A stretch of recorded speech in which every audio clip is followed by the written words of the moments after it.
Twilight groaned as she put the latest book she'd been browsing through down. Why is this so complicated? It too had yielded her no answers. She was squarely back to where she had begun once again. You seem stressed, Twilight. Is this really that important? Spike asked as he approached her quickly, placing a cup of her favorite tea down next to her. Thank you, Spike.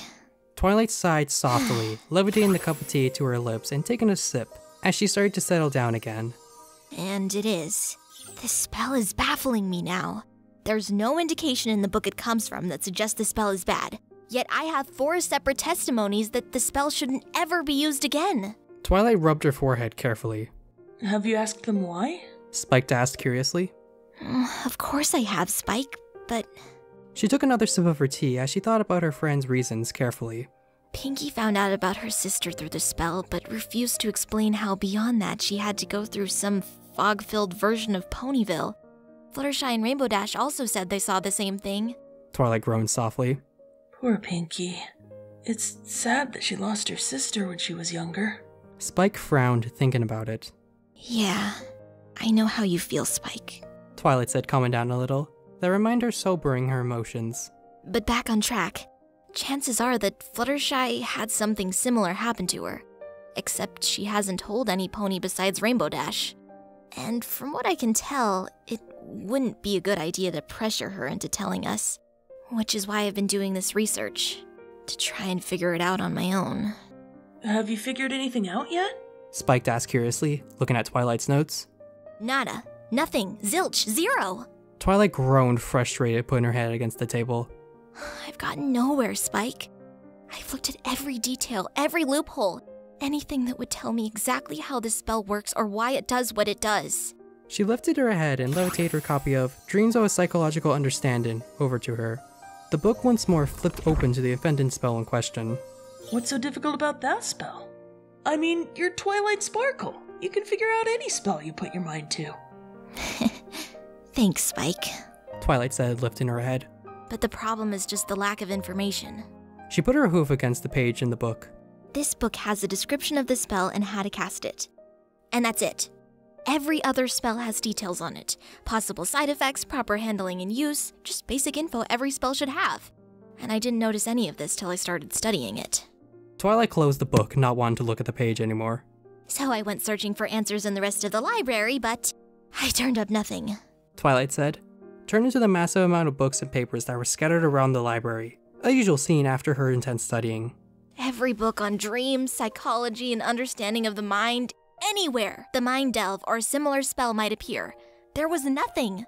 The Mind Delve spell appears in this book, and this book alone. Twilight gave a Dreams of Psychological Understanding a soft glare. How is that possible? No spell appears in just one single book. It has to be somewhere. Spike asked, confused. Well, apparently this one doesn't show up anywhere else in the library. Twilight sighed again, taking a sip from her tea before her frustration started to get to her nerves again. I even tried to check other books by this author, but this is the only book I have of his. So I checked the creators of the original spells. Even in his book, every spell is referenced. I'd have an original creator and I could find out more about them, but not this spell. Twilight opened the book back up to the page, running her hoof across the page as she scowled at the spell. This one specific spell has no extra information. It's just there, mocking me. Huh. Do you think the answer would be in the Canterlot archives? Most likely, Spike.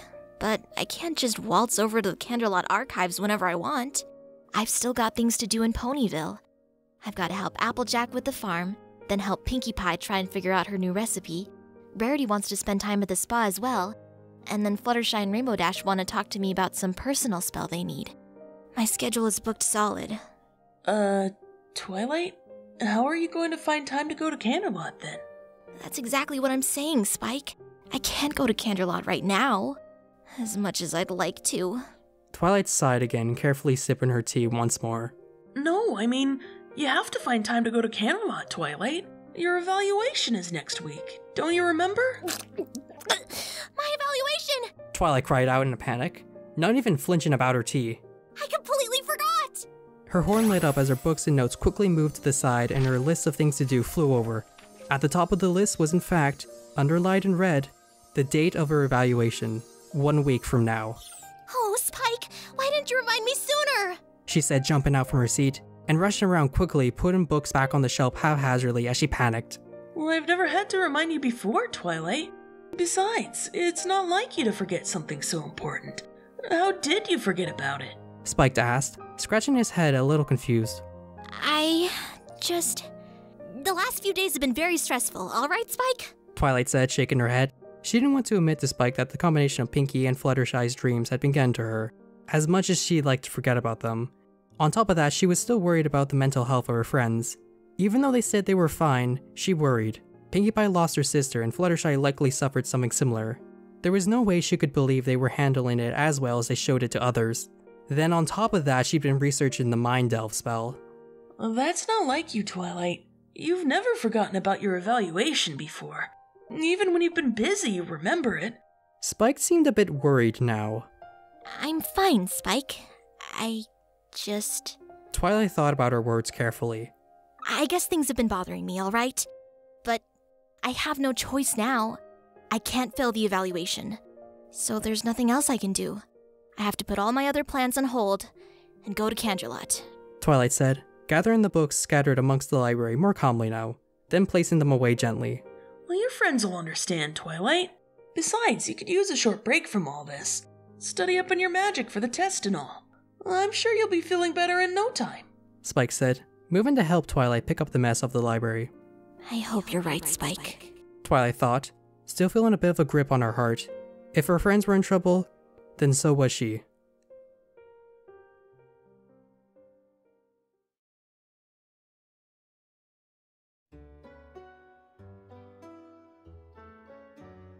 Again, I'm really sorry about all this. Twilight turned to her friends as she placed her bags on the chariot. Don't you worry 2 bits over it, Twi. Nothing a little extra hard work can't handle. Applejack said, adjusting her hat before crossing her legs. Besides, this here's your final exam of the year, right? Well, we wouldn't want you to fail that. Undoubtedly. You can come with me to the spa anytime. And after your exam, I most certainly must take you. You'll need a good relaxation and grooming after that. Rarity explained, her voice as elegant as ever. Don't worry, Twilight. When you get back, I'll have figured out my new super-duper amazing recipe.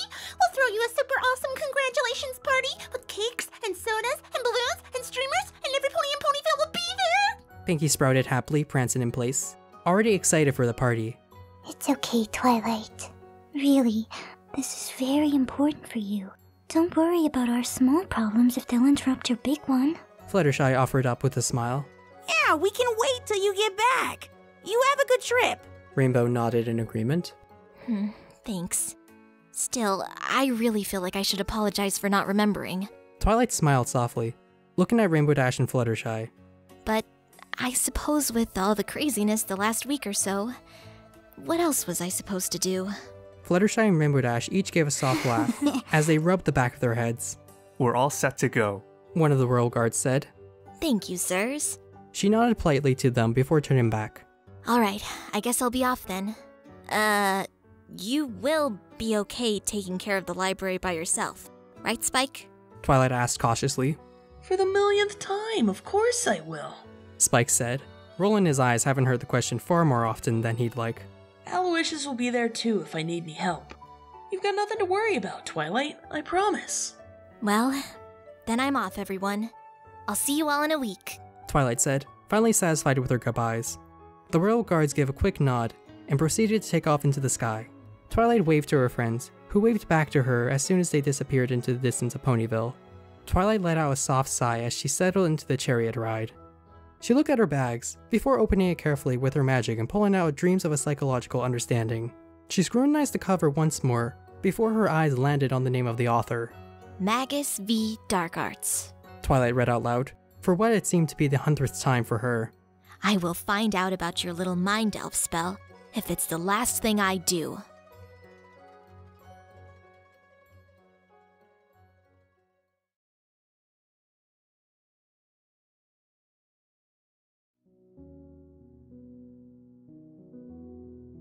It's wonderful to see you again, Twilight, Celestia said, taking a sip from her tea gracefully. I do hope your trip here was pleasant. But of course, Princess. Twilight smiled, remembering her manners. Since she would be staying in Canterlot for the week, the princess had taken the opportunity to have tea with her star pupil before she became a studying recluse. How have your studies in magic been going? Oh, unbelievably. I've learned a lot while in Ponyville. Not just about friendship, but about new magic in general. Twilight said excitedly. She quickly began ranting to the princess, not even knowing where it came from, about all the new things she had learned in Ponyville. She explained about the new spells she taught herself during her crazy misadventures, such as growing facial hair, turning objects into clothes, making music from reeds, finally getting the hang of teleportation, levitating large objects, and even learning how to turn simple mice into carriage-pulling horses. Celestia listened eagerly to her students' tales, laughing where appropriate and happy to hear her student was having fun with her friends while learning about magic. It did her heart good to know that she was growing up so well. Twilight was already an adult, but she did have a lot left to learn. She was on the right track though, and Celestia was thankful for it. Spike was sneezing for a few days after that. We had to keep him outside to keep him from burning the place down. Twilight laughed. Celestia chuckled softly in return. But we eventually got it settled and he was very grateful. The day after that, I sent him out on a shopping trip to replace the things he'd accidentally scorched during his sneezing fit. Though we were lucky he didn't burn up any of the books. Twilight nodded, taking a sip from her tea before thinking about what happened next. And then after that, Pinkie... Twilight stopped abruptly, before lowering her teacup down to the table as she stared down at it with a melancholy look, realizing where she was in her story. What's the matter, Twilight? Celestia asked, curious about her student's sudden shift in mood and behavior. Twilight softly contorted her face in thought, debating with herself about what she should tell the princess next. Princess, can I ask you a question? Of course, my faithful student. What is it? Celestia asked, gently smiling, not sure about what to expect. Do you know of a spell called Mind Delve? Celestia pondered this question for a moment, not really having expected it. Well, what kind of a mind delve, my student? There have been many spells that focus on the mind throughout the years, be it for a memory problem, a medical problem, finding out if some pony is telling the truth or not, and various psychological studies. Celestia answered with her normal regular tone, thinking over the types of spells she'd seen during her years. Well, this spell is simply called Mind Delve. Her horn lit up as she reached inside her bag and pulled out the book once more, flipping open to the page in question before showing it to the princess. It appears in this book called Dreams, A Psychological Understanding, but there's no extra information about it. I was wondering if you knew anything about this spell. Celestia looked over the spell curiously, reading the description and the intricate details of how to cast the spell. A slight worry came across her face that sent a bit of a panic through her body, but the princess simply closed her eyes in thought before moving the book down onto the table. I'm not sure what to make of the spell, Twilight. Celestia finally spoke. Twilight let out a breath she hadn't realized she was holding in. It's a spell that lets one find out about problems that are hidden deep within the subconscious. Celestia tilted her head, looking up at the ceiling in thought. However, that seems like an awfully dangerous idea. Princess? Twilight asked, not sure what was going through the princess's head. The mind is a delicate thing, Twilight. Even with magic, it's very easy to harm it if you're not careful. This spell says that it's supposed to draw out the problem its patient is suffering from to shorten the time they need to recover. However, it's more than that. Celestia explained, placing a hoof against the page, as Twilight listened with earnestness. This spell, the way it's written, described, and displayed, seems to be a cure for nightmares. However, even without casting it, I can tell that it's more complex than that. Her hoof passed over the section explaining how to cast the spell, studying it intently. This is a very complex dive into the mind. The potential for abuse is high for some pony that could figure out the details of the spell. With some modifications, it can very easily be turned into something that attacks the mind instead of helping it. Really? Twilight's eyes widened in shock, not having expected any of that from the princess. Twilight was good at learning spells and how to cast them, but she was still just a beginner in how to deconstruct a spell and learn its inner workings. Celestia, on the other hoof, had thousands of years of experience in this. Deconstructing a spell was almost second nature to her. I'm almost amazed at this spell, Celestia said, turning the pages to check on a few of the other spells in the book, before returning to the page with the Mind Elf. The spell. I would say this spell is at least a rank A. Huh? But But I've seen rank A spells before, and they were much harder to cast than that spell. Twilight knew that spells went in ranks of difficulty casting, and the ability that went along with it. The lowest any spell could be was rank D, and it was usually associated with everyday magic unicorns needed, such as levitation. The highest a spell could reach in ranks was S, and spells of that nature could move the very sun and moon itself, not to mention the elements of harmony broke the skill itself, being a power beyond anything seen before. That's what worries me, my student. While not just any pony could cast this spell, it's easy enough for a unicorn studying magic to cast. Despite how complex it is, it's designed to be simple to cast. Celestia then mumbled softly. It took a great genius to devise a spell this way. Celestia closed the book and looked at the cover, her eyes falling to the author. Where did you find this book? It was in the library. I found it because my friends were having troubles with nightmares. And they were some serious nightmares. That spell was the only option we felt we had left, and so I used it on them. They came out better and said they were thankful for having found out what was causing their nightmares. But it concerned me. Twilight explained. And what was the cause of them? Well, Pinkie came to me first with the nightmares. She quickly explained to Celestia about finding the spell and using it on Pinkie. After the spell had ended, Pinkie had left for a while before returning to Ponyville, and explained to Twilight that the spell had shown her the death of her sister Bellamina at the hooves of a serial killer. A serial killer? Celestia stopped Twilight short. Yeah. Is something wrong, Princess? Twilight looked up at the princess curiously. Twilight, in the last 100 years of my reign, there has only been one known and captured serial killer. He's currently locked away in Folsom Prison for deranged ponies. I haven't been informed on everything about the case with him. It's been left up mostly to my security staff. I had no idea that one of the wielders of the elements of harmony had almost been a victim to him.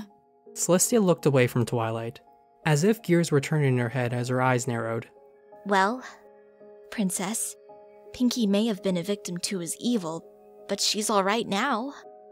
Well, I assume she is. She keeps telling me she is, and she certainly doesn't seem to do anything to contradict that. So I think she took the lesson and used it to strengthen her resolve in life, rather than let it keep her down. I see. Celestia said, still in thought. Well, go ahead and continue, Twilight. You said Pinkie was the first? Celestia seemed to be more attentive now than she had been before. Yes. About 2 months after Pinkie had suffered from her nightmares, Fluttershy started having them too. So I ended up using that spell on her as well. She came out better for it as well, though she hasn't told me what happened to her. I see. Celestia pondered quietly. What did you experience during the spell? That's just it, Princess. I don't know.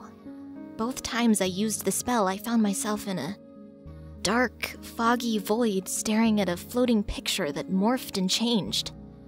I couldn't make sense of what I saw. It only lasted a short while, too. The spell ended on its own both times. I had no control over when it ended. However, it seemed to end just as my friends found resolution within the spell. The spell ends on its own? Celestia looked at the contents of the book once more. She didn't see anywhere in the intricate casting of the spell ending on its own. And that's all you know of the spell? Yes. See, my friends, whatever it is they saw or went through, they refused to tell me. In fact, they made me promise to never use this spell again. Twilight looked down at the book, feeling defeated, even though a part of the reason she had come to Canterlot was to find out more about the spell. Well, then I have a proposal for you, Twilight. I'd like to see what the spell does for myself. Would you grant me permission to cast it upon you? Twilight perked up curiously. On one hoof, that made sense. If she couldn't cast the spell again, her teacher certainly would. On the other hoof, she was suddenly afraid of what her teacher might find inside of her. The spell was enough to have Pinkie Pie, Fluttershy, and Rainbow Dash all make her promise that she would never use the spell again. She found herself second-guessing the idea. Twilight? Twilight? Huh? I asked if it was alright for me to cast the spell on you? Celestia's voice kicked Twilight back into her senses. Oh, I mean, of course, Princess. Twilight put a smile on her face. You're here with me. What could go wrong? She really hoped she hadn't just tempted fate right then and there. Celestia just gave a smile, and her horn lit up as she casted the spell that was written down in the book before her. Twilight gave a silent gulp and tilted her head forward for the princess. With careful precision, she tapped her horn against Twilight's forehead.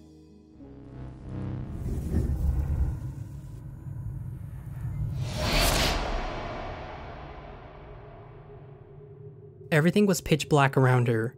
There wasn't anything to be seen anywhere. She raised a hoof up to her face. She could clearly see it.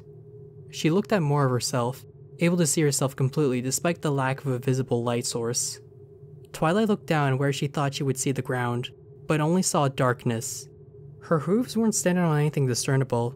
She was just floating in a random black void. Suddenly, she felt as if somehow the world had been moving around her quickly. A rush of wind moving past her body, though she could see nothing. She squinted her eyes at the rushing wind, trying to gain control of her situation. Her hoofs flailed as she tried to gain ground. The whirlwind was deafening, though she couldn't explain how anything was there to be loud. Then, it all came to a stop. Twilight blinked her eyes open and found herself in a completely new location. Her hoofs set down on a dirt road, with a small grass patch on either side that ended shortly before a black pit. The sky was still dark, but was randomly littered with floating trees and buildings she recognized from Canterlot. Not too far from her, she spotted her home in Canterlot, and looking behind her, she could see the castle. I must say, this is very unique. I've never quite experienced anything like this. A voice called out, much to Twilight's surprise. She quickly looked up, seeing the white form of Celestia slowly fly down and land before her. Princess? How did we get here? Twilight asked. It appears we're inside a projection of your mind. Celestia explained, looking around. We are? We are. I must say, I'm surprised to see a version of Canterlot here. I was expecting a representation of Ponyville, if anything. Well, I spent most of my life in Canterlot, but that's not the point. Twilight shook her head. How are you here? Whenever I used the spell, I didn't interact with my friends. I saw nothing, and this... She looked around the floating scenery. This is strange, but it's not terrifying. My friends were terrified of what they saw here. I see. Then the only solution is to look further into what is happening with this spell. Shall we? Celestia smiled at her student. Of course, Princess.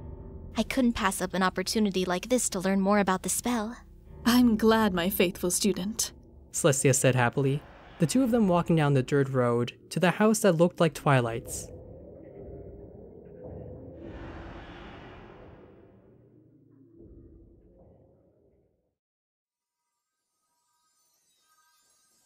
Comprehension is but a small portion of ourselves. We take what we learn and say that is how things are. But there's always more to it than that, isn't there? We must look further, for within every answer will always be another question.